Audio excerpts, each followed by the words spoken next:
यही है bar graph given the bar graph show the number of student in 5 different school. Number of student यानी छात्रों की संख्या 5 school A B C D E. Read the following bar graph carefully and answer the question. Right, ये bar graph दिया है, अब आपको answer करना है क्वेश्चन के। देखो ए दिया है, ये ए है, ये बी है, ये सी डी ई। लाइन दी देखो, ये 230 240 250 260, ये जो लाइन वर्टिकल गिवन है 270 280 290 300 310। अगर आप ए की वैल्यू लिखोगे, बी की, सी की, डी की एंड ई की, तो उनकी वैल्यू गिवन है, डाटा गिवन है, तो वो आपको यहीं से लिखना पड़ेगा। राइट, तो ये आपने वैल्यू लिखनी।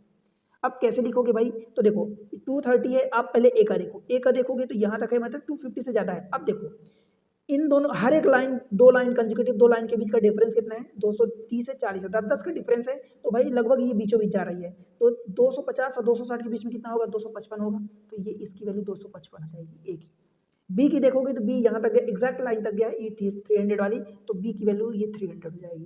बोलो भाई। फिर सी की देखोगे, सी ये रहा, तो ये इस लाइन पर, एग्जैक्टली इस लाइन पर है, तो ये 260 हो जाएगा, 260।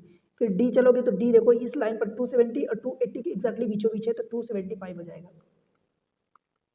ये आपको डाटा गिवन है। एंड ई पर जब पहुंचोगे तो ये 280 से थोड़ा सा आगे, मतलब आधे आधा है, 280 290 के बीच में, तो 285 हो जाएगा।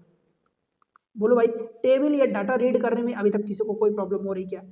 एकदम आसान शब्दों में मैं आपको समझाता हूँ भाई, कुछ भी आपको दिमाग खराब नहीं करनी, सीधी सीधी बातें, जो चीज़ दी है आप उसको रीड करो, उसको पढ़ो, उसको इंटरप्रेट करो। क्या आप उसको समझ पा रहे हो, उसको रीड कर पा रहे हो, उसको कॉम्प्रिहेंड कर पा रहे हो? अगर हाँ, तो भाई फिर उसके बाद बस वही प्लस माइनस मल्टीप्लाई डिवीजन यही तो रहता है, बस उतना काम हो जाता है। हो सकता है किसी में जरूरत पड़े तो आप इन पांचों को जोड़ भी सकते हो अकॉर्डिंग टू क्वेश्चन, जब जैसी जरूरत पड़े। देखते हैं क्वेश्चन को।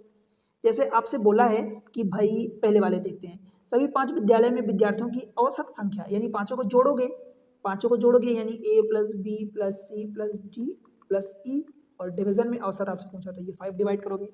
5 का डिवाइड क्यों? क्योंकि 5 नंबर दिए हैं, 5 स्कूल दिए, 5 संख्याएं दिया है, 5 स्टूडेंट दिया है, जो भी ये 5 नंबर है। राइट, यहाँ पर 5 स्कूल दिया है, इन सबको जोड़ लो। देखो 5 5 5, तो ये आखिरी में 5 हो गया, 15 हो गया, कैरी एक आ गया, 8 7 15, और एक कैरी वाला 16, 16 और 6 कितना होगा भाई, 16 6 22, और यहाँ 0 है, और ये 5 है, 22 5 27, ये हो गया, कैरी 2 आ गया, तो 2 2 4 2 6 2 8 2 10, और ये 3 13, 1375 टोटल आ गया।